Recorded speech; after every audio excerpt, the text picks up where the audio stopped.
पाकिस्तान में ऑफिशियली ईद के बाद एग्जाम सीजन अब शुरू हो गया, यानी अप्रैल, मई, जून, जुलाई, ये 4 महीने ऐसे हैं जिनमें बच्चों ने एग्जाम्स देने हैं और इन एग्जाम्स के साथ साथ उन्हें एक और मसले का सामना करना है और वो है एग्जाम का स्ट्रेस, एग्जाम्स का प्रेशर। ये प्रेशर इतना ज्यादा होता है कि हमारे बच्चे बहुत सारी चीजें जो वो याद करके लेके जाते हैं वो भी एग्जाम्स में नहीं लिख पाते। अब ये एग्जाम स्ट्रेस क्या होता है और इसको आप कैसे ठीक कर सकते हैं, इस पे हम बात करेंगे अगले 4 से 5 मिनट में। और मैं आपको यकीन दिलाता हूं कि जब ये वीडियो खत्म होगी तो आपके पास 5 ऐसी चीजें होंगी जिससे आप इन एग्जाम स्ट्रेस का मुकाबला कर सकते हैं। क्योंकि अभी तो ऐसा हो रहा है कि आप अपने दिमाग को समझाने की कोशिश कर रहे हैं कि कुछ नहीं होता, मेरी एग्जाम्स की तैयारी है, मैं इसको कर लूंगा काबू, अच्छे नंबर ले लूंगा, लेकिन आपका दिमाग नहीं मान रहा। अब वो क्यों नहीं मान रहा, उसके लिए आपको सबसे पहले स्ट्रेस की साइंस समझनी पड़ेगी कि हमारे दिमाग पे जो ये प्रेशर बन रहा है एग्जाम्स का, ये क्यों बन रहा है। तो सबसे पहले तो आप ये समझ लें कि जब भी हमारी जिंदगी में कोई स्ट्रेसफुल सिचुएशन आती है तो हमारा दिमाग क्या करता है कि हमारी बॉडी में 2 हार्मोन्स को रिलीज कर देता है। अब उन 2 हार्मोन्स का नाम है कॉर्टिसोल और एड्रेनालिन। कॉर्टिसोल का काम ये होता है कि उसने आपको एक्स्ट्रा एनर्जी देनी होती है ताकि आप ज्यादा पढ़ सकें, और आपकी जो रिफ्लेक्सेस हैं उनको तेज करता है आपका एड्रेनालिन हार्मोन। इसी एड्रेनालिन की वजह से आपका दिमाग जो है वो हाइपर एक्टिविटी की स्टेटस में होता है। अगर आप एक अच्छे स्टूडेंट हैं तो वो आपको सोने नहीं देता, बल्कि आपको ये कहता है कि और पढ़ लो, हो सकता है कोई चीज़ रह गई है, अगर वो रह गई है तो उसको प्रिपेयर कर लो ताकि एग्जाम में फलां बंदे से ज़्यादा नंबर ले सको। अब ये दोनों हार्मोन ऐसे हैं जो हमारा फायदा सोच रहे हैं, हमारे लिए ही काम कर रहे हैं, लेकिन इनके डीप डाउन 2 नेगेटिव इफेक्ट्स भी हैं। और उन्हीं 2 नेगेटिव इफेक्ट्स की वजह से हम सफर करते हैं उस स्ट्रेस से जिसके बारे में हम ये कहते हैं कि हमारे काबू में नहीं आ रही। वो 2 जो नेगेटिव असरात हैं उनमें सरे फहरिस्त है कि एग्जाम स्ट्रेस की वजह से आपके सर में दर्द रहने लग पड़ता है, और दूसरा ये है कि आप किसी चीज पे फोकस नहीं कर पाते। अब इन 2 नेगेटिव कॉन्सिक्वेंसेस की वजह से फर्क क्या पड़ता है, इसका नुकसान क्या होता है आपके एग्जाम्स में। साल 2017 में neurobiology of learning and memory journal में एक रिपोर्ट पब्लिश हुई। उस रिपोर्ट ने यह बताया कि वो बच्चे जो अपने एग्जाम स्ट्रेस को मैनेज नहीं कर पाते, उनके जो मार्क्स हैं वो जितना वो प्रिपेयर करके गए थे उससे 20% कम आते हैं। यानी अगर आपकी 80 मार्क्स की प्रिपरेशन थी तो आपके 60 आएंगे, अगर आपके 60 की प्रिपरेशन थी तो आपके 40 आएंगे। क्योंकि उस वक्त जब आपके दिमाग को सबसे ज़्यादा ज़रूरत है फोकस करने की और उन सब चीज़ों को दिमाग से निकाल कर पेन के थ्रू पेपर पर डालने की, उस वक्त आपका दिमाग क्या कर रहा है कि वो फोकस नहीं कर पा रहा, वो स्ट्रेस में है, वो फंसा हुआ है, वो चीज़ों को ठीक करने की कोशिश तो कर रहा है लेकिन उसके काबू से चीज़ें बाहर हैं। तो अब सवाल ये है कि इस स्ट्रेस को कैसे ठीक किया जाए, इस एग्जाम स्ट्रेस से कैसे अपने आप को आज़ाद किया जाए। और ये जो आप कोशिश कर रहे हैं अपने आप को समझाने की, अपने दिमाग को समझाने की कि यार कुछ नहीं होता, मैंने एग्जाम्स की अच्छी तैयारी कर ली है, अब मुझे सोने दो, अब मुझे रेस्ट करने दो, मैं कल जाऊंगा, अच्छा एग्जाम दे के आऊँगा और उसके बाद मेरे अच्छे मार्क्स आएंगे। अब आपने ये बातें दिमाग को कैसे समझानी है, उसके लिए आपको 5 ऐसी चीज़ें बता देता हूं कि अगर आप उन 5 चीज़ों को अच्छे तरीके से समझ लें तो आपके लिए इस स्ट्रेस पे काबू पाना बहुत आसान हो जाएगा।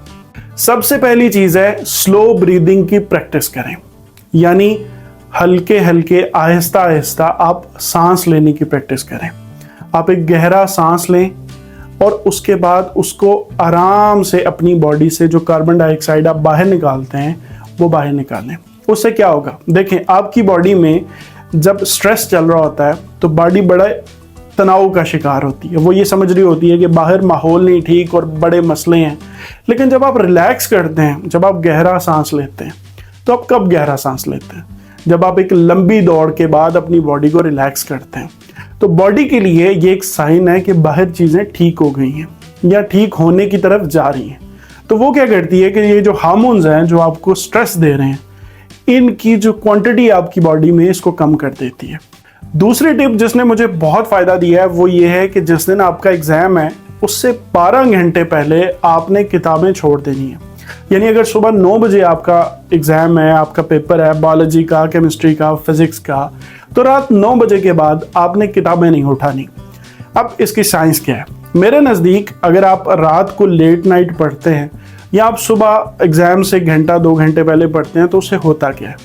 आप अपनी किताबों में कई ऐसे कॉन्सेप्ट्स, कई ऐसे टॉपिक आपकी नज़र में आते हैं लास्ट मोमेंट पे, जिनको आप देख कर ये कहते हैं कि यार ये तो मैंने किया ही नहीं, ये तो करना याद ही नहीं रहा।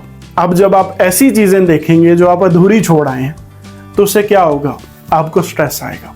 तो इसके लिए सबसे अच्छा हल ये है कि आप अभी से अपने दिमाग को ये डेडलाइन दे दें कि जिस दिन बायोलॉजी का पेपर है उससे पिछली रात 9 बजे तक मैंने मेहनत करनी है, और उसके बाद नमाज इशा की मैंने पढ़नी है, अल्लाह से दुआ मांगनी है कि या अल्लाह मैंने इतनी एफर्ट की है, अब आगे वाला सफ़र वो आपके हवाले। आप मुझे सब्र दें, आप मुझे हौसला दें, और मेरा जो पेपर है वो किसी बंदे के पुत्र के हवाले कीजिएगा जो अच्छी मार्किंग कर सके। तीसरा काम आपने ये करना है कि कोई फ़नी शो देखना है, कोई ऐसी चीज़ देखनी है जिससे आपको खुशी मिले, जिससे आप हंसें, मुस्कुराएं, जिससे आपकी बॉडी में एक हार्मोन रिलीज़ हो जिसे हम डोपामिन कहते हैं, जो आपको खुश रखता है, जो आपको खुश करने के लिए जब भी आप खुश होते हैं तो वो आपकी बॉडी में रिलीज़ होता है। तो जब भी ये हार्मोन रिलीज़ होगा तो वो स्ट्रेस वाले जो हार्मोन्स हैं वो कम हो जाएंगे। चौथा काम ये करें कि एग्ज़ाम्स के आखिरी दिनों में अक्सर स्टूडेंट ये करते हैं कि किसी से बातचीत करना बंद कर देते हैं, कमरे तक खुद को महदूद कर लेते हैं, किताबों में सर दिए रखते हैं। उससे होता क्या है? एक प्रेशर बनता है, क्योंकि सोशलाइज करना इंसान की बेसिक नीड है, और जब तक आप लोगों से मिलेंगे नहीं, उनसे फीडबैक नहीं लेंगे, उनसे पूछेंगे नहीं कि तू कहाँ पहुँचा, कितनी तैयारी हो गई है, कितनी रह गई है, तब तक आप जो है ना वो परेशान रहेंगे, ये सोचते रहेंगे कि कहीं मेरा कंपटीशन मेरे से आगे ना निकल जाए। तो बेशक आपका कंपटीशन आपको नहीं बता रहा कि उसकी तैयारी कितनी है और आप ये सोच रहे हैं कि मेरी कितनी है। इन चीज़ों से आज़ाद होकर दोस्तों के साथ कुछ टाइम गुजारें, बैठें, गपशप लगाएं, किताबों के अलावा, एग्ज़ाम्स के अलावा कोई और बात करें, ताकि फिर आपका जो स्ट्रेस है वो पाइल अप ना होने लग पड़े, बल्कि आपके पास कोई और बातें जो आपके मूड को लाइटन अप कर रही हैं। आखिरी काम ये है, अगर ये कर सकते हैं, वो ये है कि लास्ट 3-4 जो दिन होते हैं एग्ज़ाम से पहले, उनसे पहले आप एक्सरसाइज करें। बेशक 15-20 मिनट की वॉक कर लें, लेकिन उससे होगा ये कि आपकी जो एक्सरसाइज होती है, जो आपकी वॉक होती है, वो आपकी बॉडी के हार्मोन्स को बैलेंस करती है। और ये जो 5 चीज़ें मैंने आपको बताई हैं, इनका बेसिक एक ही मोटिव है, और वो ये है कि आपकी बॉडी में जो हार्मोनल एक्टिविटीज़ हैं उनको बैलेंस करना है। वो चीज़ें जो आपकी बॉडी में स्ट्रेस को क्रिएट कर रही हैं उनको डिम करना है। अब जब वो चीज़ें डिम हो जाएंगी तो आपका स्ट्रेस जो है वो बैलेंस हो जाएगा। आप बेशक अपने दिमाग से कहते रहें कि कुछ नहीं होता, मैंने कर ली है तैयारी, वो इन चीज़ों को नहीं समझेगा। जब तक कि उसे कॉन्क्रीट स्टेप्स नज़र नहीं आएंगे, जब तक उसे यकीन नहीं हो जाएगा कि चीज़ें जो हैं वो बैलेंस हो गई हैं, और वो तभी होंगी जब आप इन 5 चीज़ों पर अमल करेंगे। तो ये थी आज की बातें। आई होप आपके एग्ज़ाम्स बहुत अच्छे हों, और I wish you best of luck for your exams. अपना बहुत सारा ख्याल रखिएगा। मिलते हैं एक और वीडियो में इसी तरह के टॉपिक्स के साथ। तब तक फी अमान अल्लाह।